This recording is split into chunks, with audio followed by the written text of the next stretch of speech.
So we got to yesterday, we were talking about Avodas Perach, and then Paro summons the midwives, and he says to them, I want you to start killing the children. Now, in Pasuk, page 294, it says, Vayomer melech Mitzrayim lamiyaldos ha'ivrios asher shem achas Shifra v'shem hasheni is Pua. One's name is Shifra and one's name is Pua. Shifra because Mishaperes Avlad, she straightens out the baby. 294, 8 lines from the top. Shifra straightens out the baby, and Pua, she kind of goes, ooh, coo, coo, coo, whatever it is that you do to calm the baby down. She coos the baby at the baby. That's what the names officially mean. Now, the commentaries say also the word, it's interesting because, Yocheved was 130 years old when Moshe was born. And miraculously, she returned to her youth. And the word for beauty in Hebrew is shufra. Shufra is beauty. And so Shifra is an allusion to the fact that she's Yocheved, who returned to her beauty. In Pua, the word Pua comes from, it has to do with making a sound. Miriam was a prophetess. The word Navi in Hebrew comes from the Hebrew word to express, to talk. So here's Shifra and Pua, which is Yocheved and Miriam. And so Paro says, "Ve'yomer ve'aledchan es ha'ivrios risen elavnai min beinu v'amiten otso v'imbasi v'choya." If you see, when you go to bear the Hebrews, so Paro wanted first that this plan should be a secretive plan. He wanted to do it in a way where it doesn't become a government policy. People might object. And so he says, well, listen, if you see that it's a boy, kill him. If it's a girl, keep her alive. And they're under orders from the king of Egypt. You're under orders from the king of Egypt to do it. And then not only that, there's an interesting statement. The Gemara says he actually propositioned the two of them. And they declined his advances. Now the question becomes, what's that got to do with the story? What's that got to do with the Gemara says that Paro propositioned them.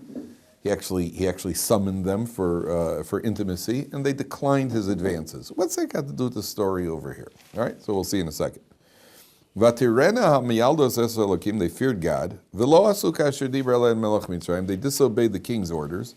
Vatichayena es ha'yeladim, they kept the children alive. Not only they didn't kill them, they even supplied them with food in secret. They kept them alive. They made every effort to keep them alive. So, the commentaries say it's an interesting thing. What was the idea of Paro summoning them and propositioning them? So, there's a very interesting connection where you find immorality. You find people basically willing to kill as well. I mean, one is very often tied to the other. You have somebody who's immoral, then has no compunctions about doing an abortion, which is a form of murder. Somebody who's immoral means that they are behaving selfishly, and once a person behaves selfishly, you behave selfishly in all ways. If you interfere with my selfishness in a world that's lawless, you're interfering with my selfishness. I want your money, and I want your wife, and I want your possessions, I want everything else. If you get my way, so I can knock you off. You understand? A person's selfishness is not you can't be selfish in one. If you're selfish, you're always selfish. And there's no limits to your selfishness. You're interfering with me. So who said the limit is over here? The earliest place we see this, does anybody remember where we see this? In the generation of the flood, where they were immoral and they immorally led to violence. What's one thing got to do with the other? The answer is that immorality is me worrying about myself, my own pleasure, my own concerns, and anything that interferes with you, so I'm going to push you out of the way. And if I have to push you out of the way a little harder, so I'll do that too. So it'll be violence, it could be death. So according to the commentaries, Paro actually wants to warm them up for this job. And if I could get them trapped into the trap of immorality, which already releases your conscience, so then maybe he'll get them to kill also. It's not just the king summoning people, for no reason, even though Paro did, because the Egyptians can do anything they want with anybody they want. But at the end of the day, he's got a plan over here. They refuse to carry out the plan for Paro, and as a result, the Torah then says, and look at Pasuk Chaf, very interesting. The Torah says, Vayitev Elokim, 2 lines from the bottom, Vayitev Elokim lamiyaldos, God did good to the midwives, Vayirev ha'am vayatzvu ma'od, the people increased very much. Right? The Jewish people were increasing by 6 at a time. Now take a look at Rashi for a second. In the left column. You see where Rashi says, Vayitev. God did good to them. Says Rashi, Heitiv lahen. Rashi is in the left column, about 8 lines from the top. Pasuk Chaf. Okay? He says, Vayitev. Rashi says, Heitiv lahen. See where that is, everybody? If you find it, please show the person next to you. If you find it, see that the person next to you has it. Vayitev is Heitiv lahen. And then look now go down about 10 lines to the very last line. It's 3 lines from the bottom of the Rashi on the left column. And Rashi again repeats, Vayitev Elokim lamiyaldos, God did good to them. And then Rashi says, Mahu hatova, what was the good? And it's a lead-in to the next pasuk. The next pasuk tells us what good that God. It doesn't say, it says just that God rewarded them. God did good to them. So now read the psukim together. It says, Vayitev Elokim lamiyaldos, that God did good to the midwives. Vayirav vayasu, the people in the meantime increased. And what was the good? Look at the next pasuk. Vayehi ki yero amiyaldos es Elokim, because they feared God. Vayas lahem batim, He made houses for them. So Rashi says, what are those houses that He made for them? So take a look again, 3 lines from the bottom of the Rashi, on his left column.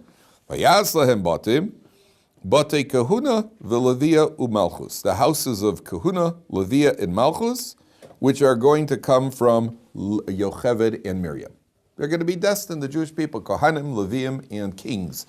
Kohanim and Leviim come from Yocheved, Levi, and kings come from Miriam, Shevet Yehuda. Miriam is part of Shevet Yehuda, and the kings are going to come from Miriam.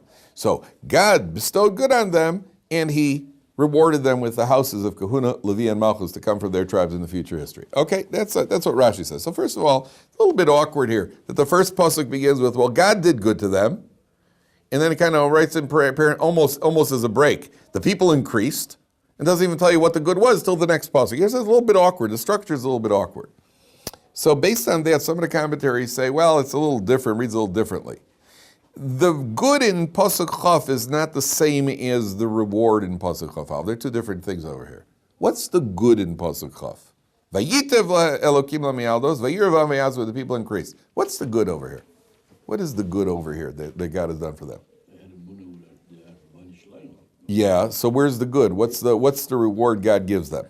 They tried to keep them alive, and He helped them keep them alive. Yes, very good. In other words, in life, sometimes when you go out and you're really selfless and you really try to start an endeavor, even if there's nothing. Let's say you're trying to build a hospital that's going to help people, and you finally get the hospital built, and it has nothing to do with how much money you make personally.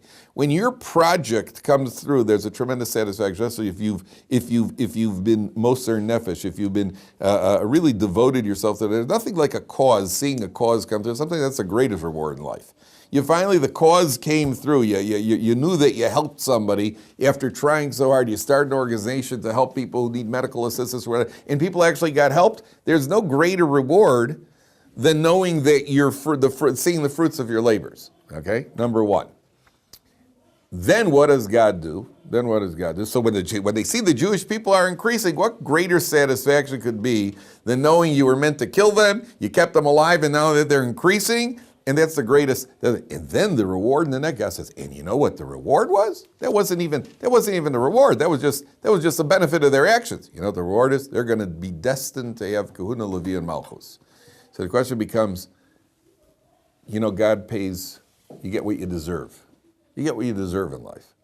How is that the correct, what's called Mida Keneged Mida, how does that parallel what they did? In other words, if we're going to reward you for saving the lives of the Jewish people, you saved the children, so what should we reward you with? You should have a lot of your own children. That would seem to be the logical reward, right? You have a lot of descendants. Why is the reward specifically that these 3 areas, Kahuna, Leviah, and Kingdom, Malchus, are going to come? How does that fit perfectly to be the reward for Yocheved and Miriam? Why is that the reward that God gives them? You understand the question? If God's going to reward them, so reward them something that fits. If you give a poor man charity, what should your reward be? You get money. You get money. If you save somebody's life, what should your reward be? One day your life will be saved. Yeah, God works. Here they saved the lives. So what were they given? They make sure there are a lot of children. What are they given? Kahuna, Levi, and Malchus. That's something got to do with the other. How does that the reward? I was going to say the reward that fits the crime. How's it the reward that fits the Sons of action? Kings. Kohanim, and okay, but how does that fit the reward? Do you understand the question? So several commentaries bring down. You see, what would have happened if the Jewish boys would have died? What would have happened to the Jewish people? No nation. There would be a nation. It would just be Jewish women married to Egyptian men. They'd be Jewish. They'd be Jewish. They might have assimilated, but the technically, what would they be?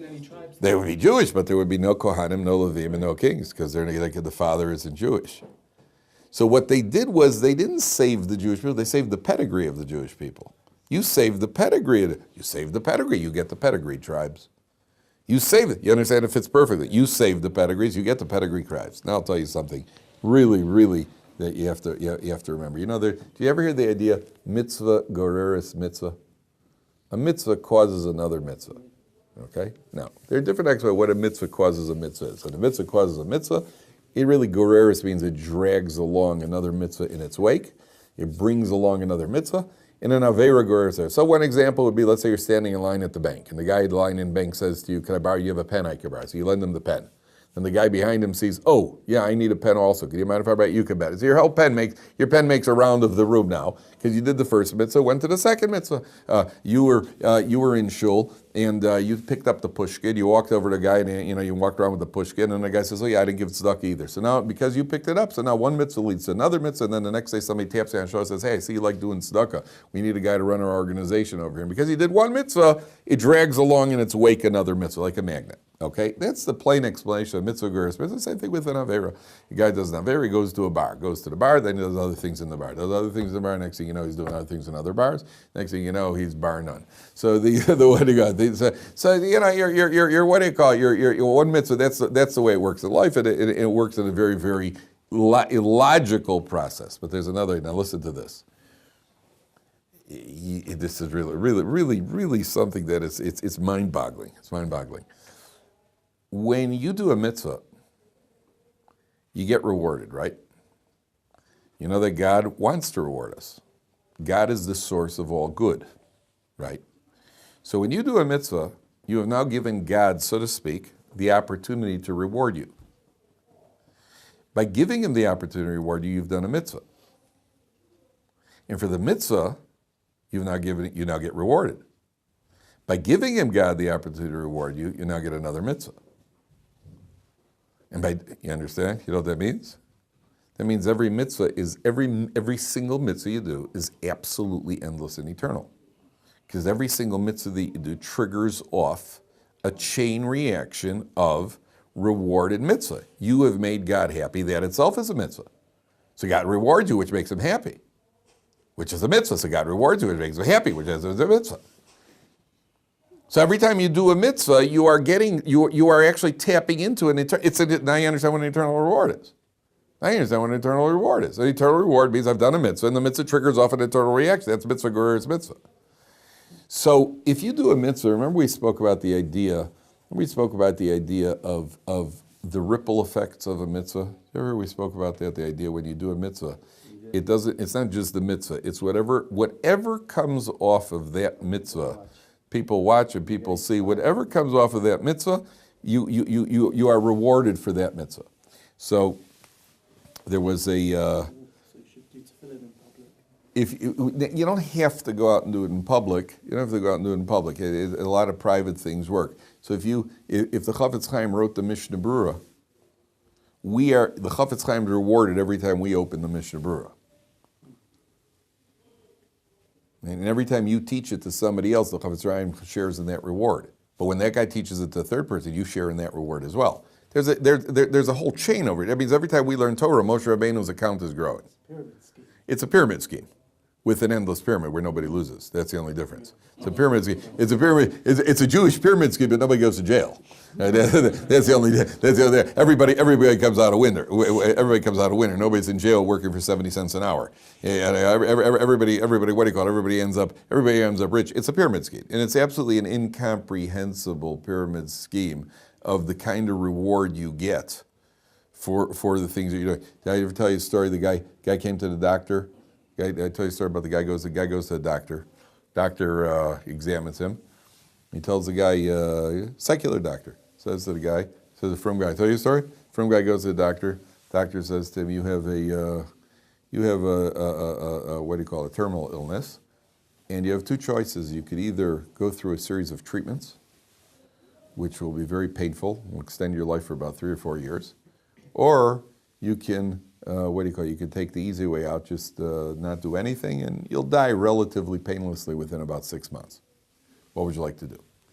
The guy says to the doctor, I don't know. Frum guy says, I don't know. I have to go speak to my Rav Moshe Feinstein. Remember the story?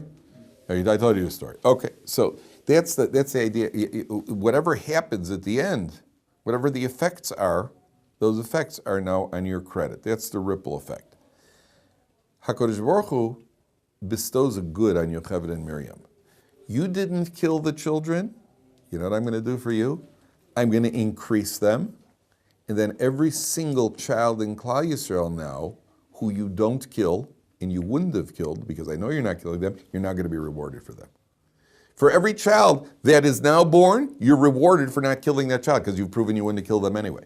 So God does them a favor to increase their reward. God brings a lot of Jewish people, a lot of Jewish children, and now Miriam and Yocheved are going to be rewarded for it because they're not killing the people, and therefore they don't kill them either. They're not wouldn't have killed them either, and therefore they get that reward. Okay, now let's go on to the birth of Moshe Rabbeinu. Here we go, 296. Vayelech ish mi beis Levi vayikach es bas Levi. A man from the house of Levi goes and he marries a daughter of Levi. And Rashi says that's Amram, who had separated from his wife Yocheved because he saw the decree of Paro to throw the children in. They said, listen, it's pointless to have children because they're going to kill them. So his daughter came over to Miriam and she said, Dad, your decree is worse than Paro's decree. Amram was the Gadol Hador. Amram was the leader of the generation. When Amram separated from his wife, all men separated from their wives. All the Jewish men. He said, listen, what's the point of having children? They're going to kill them anyway. So Miriam came to her father. She said, Dad, your decree is worse than Paro's. Paro's only made a decree on the males. You've made a decree on males and females because you're not getting married at all and having children. She said, oh, a wise girl, a wise daughter. One of the miracles. Amram goes back and he remarries his wife. Vayikach es bas Levi. He marries his wife. Vatar Aisha vateled ben. Now, pay attention to this pasuk carefully. Pasuk base. Third line on the page. Vatar Haisha, she gets pregnant. Vateled ben, she has a son. Vatera oso kitovu, she sees he's good. So Rashi says the house was filled with light when Moshe Rabbeinu was born. There's one opinion he was born circumcised. He's good. Vatitzpedeo shlosa yerochim.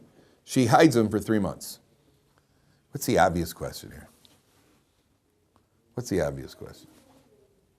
Take a look at that pasuk again. She gives birth, she sees he's good, she hides him for 3 months. What's the obvious question? Anybody? 3 months. What? 3 months is because the Egyptians miscalculated. The Egyptians were counting when she got pregnant, and they had marked off on the calendar when she was due, and miraculously she gave birth after 6 months. She gave a preemie 6 months, so they had marked. She had 3 months to hide him till they came searching. At that point, she has to put him in the Nile. But for 3 months, she hid him, and she was able to hide him. Medrash says they used to come searching when the Egyptians were searching for babies. They'd come with other babies, and they'd smack the babies to make them cry. Because when the baby hears one baby crying, the baby starts crying. So that was their way of searching for babies. Smack one baby and make the baby cry. That was their search. That was a search patrol to make babies cry. Babies cry when they hear other babies cry. So I don't know. I think adults cry when they hear babies cry, but the baby, especially at 2 in the morning. But the what do you call it? The babies cry. The babies cry. So the babies are crying. So she has 3 months buffer to hold it. But there's something blatant, gentlemen, that's bothering you about the pasuk. Go ahead. What, again, your name is Eric. Eric. Go ahead.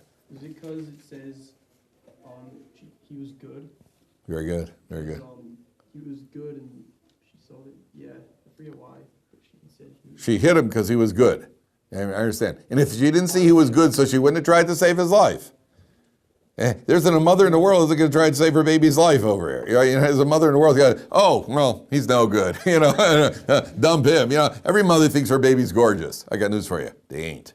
You walk into a maternity ward, you take a look at him. Oh, he's beautiful. No, he's not. We all know he's not. Are you kidding? They look distorted. All right, go into the maternity. Each mother thinks the baby's like, we can't get his act together over there. Come on. We all, and every mother thinks the baby is just beautiful. I remember my first son was born.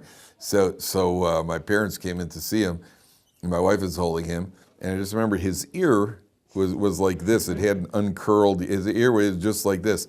So of course my father being a man, my father's taking a look, and oh, what's with his ear? And my mother said, nothing. She had nothing, a beautiful ear. It had a beautiful ear. The ear was like this till it hadn't unfolded yet. They can't get their acts together. But every mother thinks her baby's gorgeous. Every mother, gorgeous. Hey, lady. Either you're blind or I am. But they're gorgeous, just gorgeous. Yeah. Wait, she saw he was good, so she hit him. And if he wasn't good, she wouldn't have hit him. All right, oh, no good. Next, take them, Egyptians. Well, what's going on here? So one of the commentaries, the Orach Chaim HaKadosh says like this. You see, a baby who is born at a certain point, a baby who is a preemie, he has a certain halachic status. And the halachic status is that he is considered closer to being a miscarriage than a surviving baby. The chance of survival, especially in those days, for a baby born at 6 months, they don't have incubators and all the other things that they do to the babies. So a baby in those days, preemies, chances are he's going to die. If a baby's going to die, now if you're going to try to hide a baby, a woman's going to try to hide a baby, she's putting her own life at risk. Are you allowed to risk your life under such circumstances? We're talking about people who are going to obey halacha above and beyond any emotions, above and beyond emotion. Will that baby survive? Well, if the baby's not going to survive, you really don't have a chance. You don't have a right according to halacha. Now again, we're not talking about what people would do, we're talking about what people should do. And according to halacha, you don't have a right to risk your life if the baby's closer to death than life. You just don't have that right. Yocheved takes a look at the baby, she sees that he's good. She sees there's an anomaly over here. Here's a baby who's born after 6 months. He's strong, he's healthy. That's what gives her the right to try to hide him, because he's no longer in the category of a nefel. He's not a child who is likely to die. Once a child's likely to live, you have to do everything you can. In other words, from a purely halachic point of view, the Torah is telling you what she did was correct according to halacha. Because if a child's going to die, then you haven't got a right to risk your life. If the child's going to die, it's not worth risking your life from a halachic point of view, because you have a better chance of survival.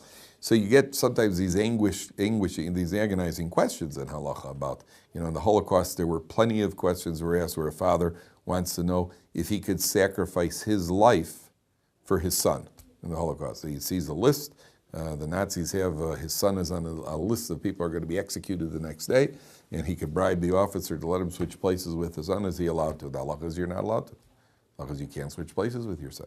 You can give up your life that somebody else should live. That you can't do, even if it's your son. Would you do it is a different question. We're not talking about what you would do, we're talking about what you should do according to halacha. So from a pure halachic point of view, Yocheved is allowed to, that's kitov, otherwise, what do you mean? Oh, he's good, so we'll keep him. It doesn't work that way. This is China. So therefore, the what do you call it? The Torah says it's emphasizing he was healthy, he was strong. Therefore, she's allowed to take this chance. Okay. Now look what she does. V'lo yochlo od hatspino. She could no longer hide him. So what do you do? Vatikach lo tevas gome. She takes a little basket. Vatachmereha bechemar uvezefes. She rubs it with pitch on the inside and tar on the outside. She puts it at the edge of the Nile. Now, listen, let's be serious over here. You're putting a baby into a basket. You're putting him in the Nile. Now, the Nile has all sorts of creatures in there. There are frogs. There are alligators. According to some, there's something called a Nile hippopotamus. And hippopotami are the most dangerous animal. One of the most dangerous land animals are hippopotami. There are more people killed in continental Africa by hippopotami attacks than all other animal attacks put together. Right? And they're Nile hippopotami. There's some that say they're in Josephus. Do you ever hear of Josephus the historian? So he's got one of the Roman wars over there where the Romans said that more of them were killed by the hippopotami than they were killed by the enemy. Because they got these nasty jaws. The hippopotamus has the largest jaw span of any mammal. Don't ask me how I know this. They've got the largest, my brother was going to be a zoologist. They've got the largest jaw span of any animal. They could run very fast. And they're not always in a good mood. So what are the chances that this is going to happen? This shows you how desperate they are. You got to take a baby and put a baby adrift in a river because the alternative was worse. That just tells you the situation that the Jewish people were in. So what happens? Vatesatza vachoso merachok. His sister stands at a distance.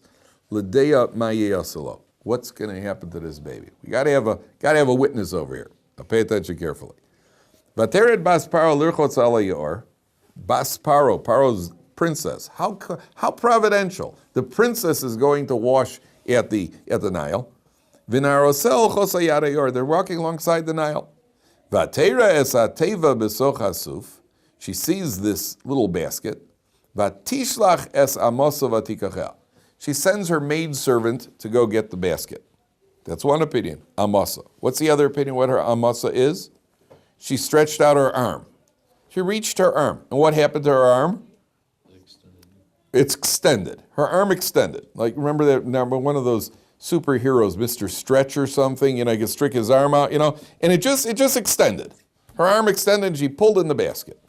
Okay? No. That's beautiful. Heartwarming. Pulls in a basket. Only one question. And I have one question. What was she thinking when she extended her arm? If I would say to you guys, ooh, that clock's off, I got to adjust that clock over there. And I would go like this.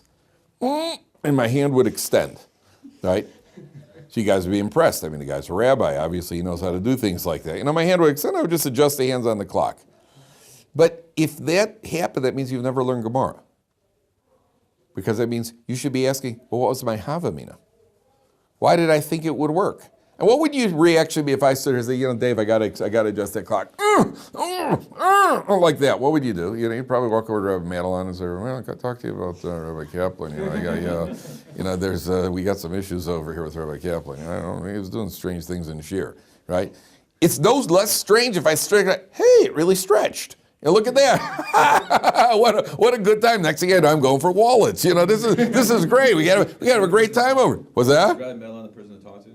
Rabbi Madeline, yeah. Rabbi Madeline's the person. Yeah, definitely mention Rabbi Madeline, Rabbi Schiller, somebody. If I saw a guy stretch out, what were you thinking? How did you know? You didn't know your arm was going to stretch. You got to be a nutcase anyway. So you happen to be successful. This time it's stretched.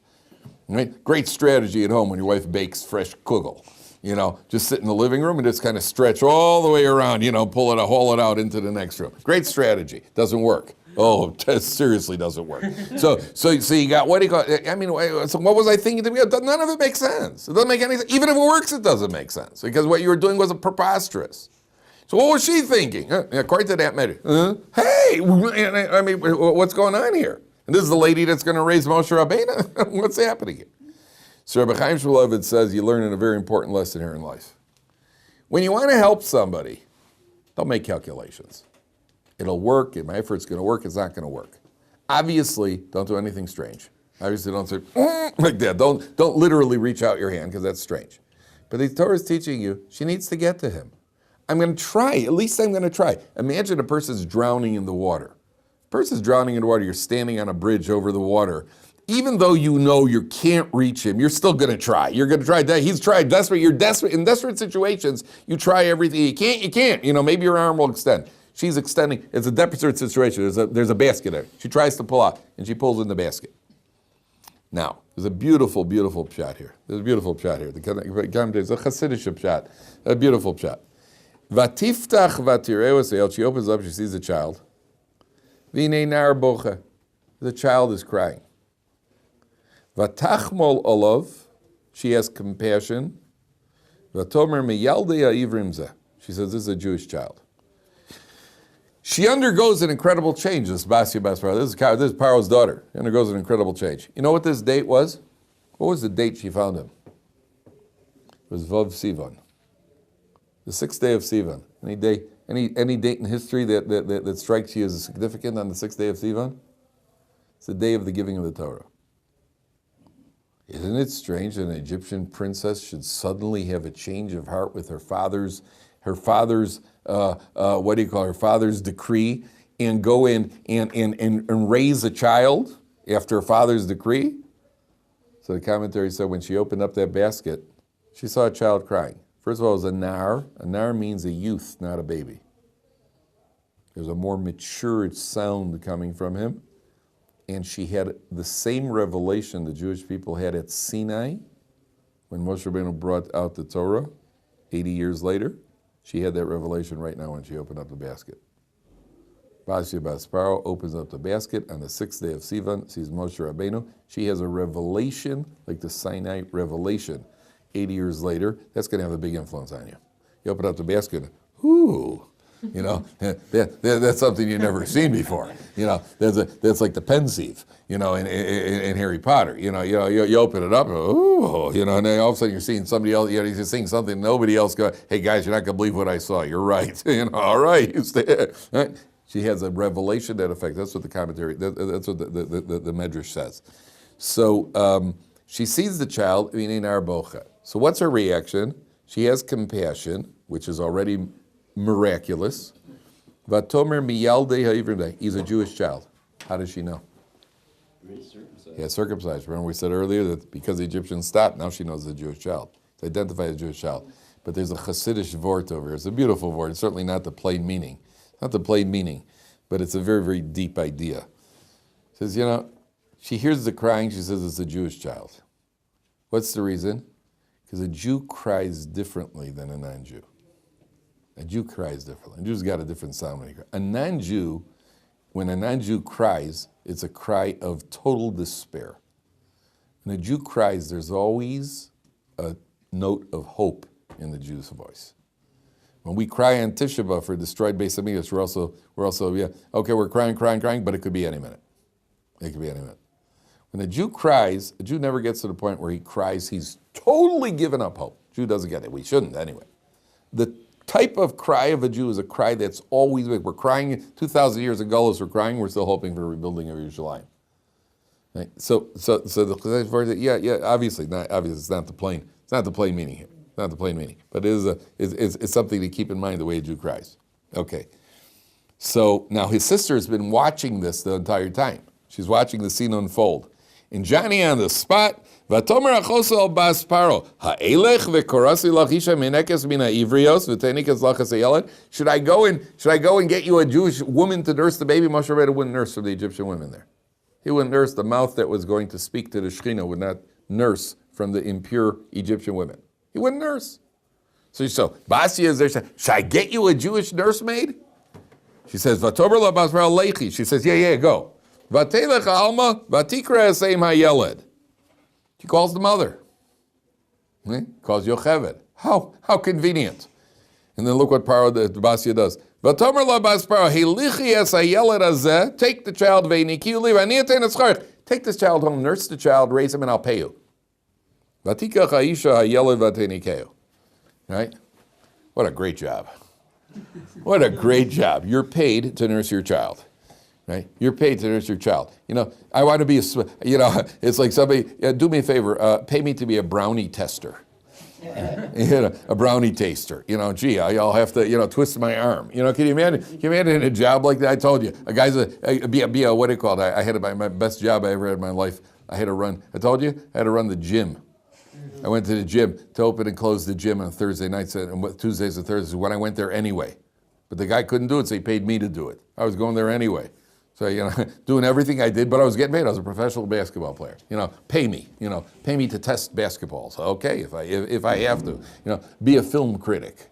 Yeah, I love that job. Be a film critic. All right. Well, it's rough. It's a lot of popcorn you got to eat. All right. And you're paying me for it. You're paying me to watch the films. Can you imagine? She's being paid to nurse her child. She's being paid to nurse her own child. Okay. So tomorrow we'll see what happens to Moshe Rabbeinu.